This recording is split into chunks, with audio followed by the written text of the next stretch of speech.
بعد روح تهدر. صح؟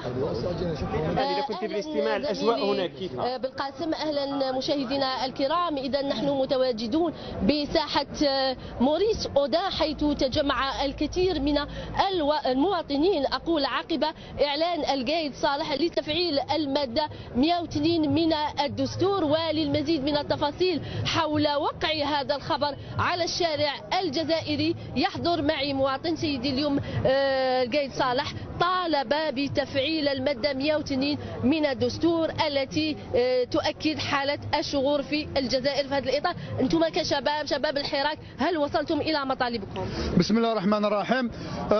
تحية لقناة الشروق اللي راهي واقفة مع هذه الثورة من اللي بداتها. يقولوا الحراك كانت في الأول حراك، بصح الآن لما طورت الحالة رانا نقول ثورة سلمية بكل امتياز. العالم كاع راهو يشهد بهذا الأمر، وأنا شرفنا الجزائر. ديجا هذا بحد ذاته انتصار، هذا الانتصار نمبر 1، هذا الانتصار الأول.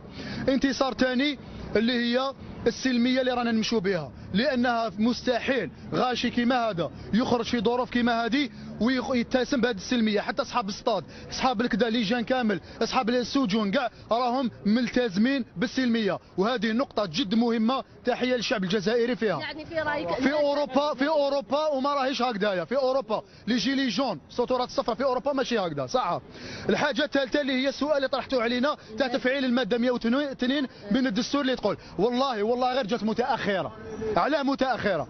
لان الشغور منصب رئيس الجمهوريه كان صافي لونطو اللي كان كاين شغور. حب يقول ديجا كي قالوا هكا، الضغط تاع الشعب، الضغط تاع صوت الشعب، تاع سياده وفخامه الشعب الجزائري هو اللي خلاهم يخرجوها من عنق الزجاج ويقولوا لنا كاين شغور. يا ناس ما تتسرعوش، مازال ما انتصرناش. هذه معركه ربحنا فيها، ماهيش الحرب. كيما قالوا باللي ما حاش يترشح الرئيس الجمهوريه، هذه معركه من المعارك ربحناها. كيما قالوا كاين شغور في المجلس، هذه معركه في منصب رئيس الجمهوريه، لانه منصب، هذا منصب كيما يقولوا الناس تداول عليه تروح وتقعد، هو منصب يقعد في بلاصتو، صح. كاين شغور. انا حبيت نقول واحد الحاجه، يا ناس نوجه لكم نداء. لما دوكا راهو عندنا شغور، لازم احنا قد ما نتسموا بالهدوء راح نعطوا صوره جميله جدا للنظام اللي هو الخصم ديالك ويعترف لك. قال لك كي يعترف لك الخصم ديالك راح تكون كيما نقولوا منتصر لا محاله. لا كان الخصم ديالك اعترف لك، واش باش يعترف لنا؟ يعترف لنا بالنظام، يعترف لنا بالهدوء، ويعترف لنا بالسلميه، ويعترف لنا ثاني بالجديه. وشنو هذه الجديه؟ بالك ما يفهموهاش بزاف منكم. كاين ناس يتخرج بالجمعات تشطح يا ناس، هذه الفئه ماشي كامل يخرجوا يشطحونا ويرقصونا وكذا. الاعلام الموازي يعني المضاد واش يدير؟ هذه النقطه ياخذها كنقطه ايجابيه ليه ونقطه سلبيه للثوره ديالنا. ماناش حابين نخسروا الثوره كما خسروا المصريين. تفضلي. اكيد سيدي. اليوم مع تفعيل الماده 102. نعم. اكيد بعد 45 يوم او اكثر حتى ل 90 يوم بعد 45 الى ثبت العجز يزيدوا حتى 90 يوم يمددوها. اكيد. احنا وحبيت نقول نعم راح تنظم انتخابات تشكيل لجنه تعديل دستور. في هذا الاطار انتم واش هي المطالب تاعكم؟ انا نقول واحد تفعيل هذا الماده. حبيت نقول لكم واحد الحاجه، احنا مادام نعاودوا نولوا ديما للاباز ديالنا. وشنو هي لاباز؟ الثوره. واش قالت الثوره؟ واش قال الشعب؟ قال احنا هذه الجماعه والعصابه وهذه الناس كاع يتنحوا. هذا مطلب الشعب. واش علاقه هذه الهضره تاع كاع يتنحوا بهذه النقطه تاع الماده 102؟ العلاقه جد وطيده اللي هي نخرجوا النخبه من القاعده. كيفاش من القاعده؟ اسمح لي كلامك كبير.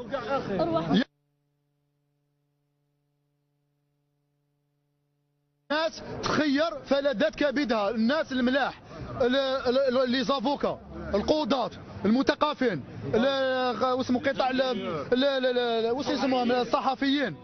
هاد الناس اسمح لي، هاد الناس نخرجوهم عبر كاع البلديه 48 ولايه، منطقه القبائل الشاويه، الصحراء، المصابيين كاع يساهموا، كاع يحطوا يديهم كامل ونخرجوا هذه النخبه. كاين حاجه مشكله صغيره، العده. وشنو هي العده؟ يعني العدد اللي خرجوه، الرجالات اللي خرجوهم. يقول لك الواحد شحال 150 60 قد ما نجيبوا مليح. علاه؟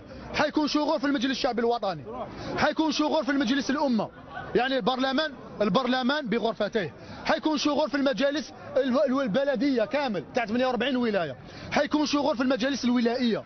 حب يقول هاد كاع النخب اللي نجيبوهم كاع نعمروا بهم هذا الفيد ونروحوا حبه حبه، يعني ما حاش يتنحاو كاع ضربه واحده، يبداو يتنحاو بشويه. هذا واش حبيت نقول. واخر حاجه نقولها، اخر حاجه يا ناس، نداء مهم جدا، اتسموا بالهدوء وشوفوا الخبراء والكبراء تاع كل بلديه وقريه، ما تنوضوش ديروا الفوضى. هذا ما كان. وبالنسبه للجمعه المقبله، اسكو حتكون جمعه تاع خروج؟ الجمعه الجايه فيها زوج نقاط، في نقطه واحده، فيها احتفال بالنصر في معركه من المعارك، وفيها ثاني المواصله، نكملوا نواصلوا هذا الثوره ديالنا حتى كاينه حاجه نقطه جد مهمه يا ناس، سمعوا يعطوني غير دقيقه، هذه تهمكم كامل، تهم كل جزائري ويسمع فيها دوكا اللي في الداخل والخارج. هذه النقطه هي لما ننجحوا في الثوره هذه، باش يتبدل الحال هذا وهذا وهذا وهذا، لازم تكون خلايا دقيقه جدا. كيفاش خلايا دقيقه؟ خلايا في البلديه هي اللي تعرف شكون اللي معاق، شكون اللي ما يخدمش، شكون اللي كذا، يدخلوا لهم دار زنقه. ما تقوليش يتبدل الرئيس برك فريناها، لا يتبدل الرئيس وتقعد ازمتكم هكذا كامل ما درنا والو. لازم البلديه نحطوا عيننا عليها مليح، رئيس البلديه، المجلس البلدي المنتخب والهيئه، ويدخلوا دار يبدلوا الوضعيه تاع الجزائريين. هذا ما. شكرا.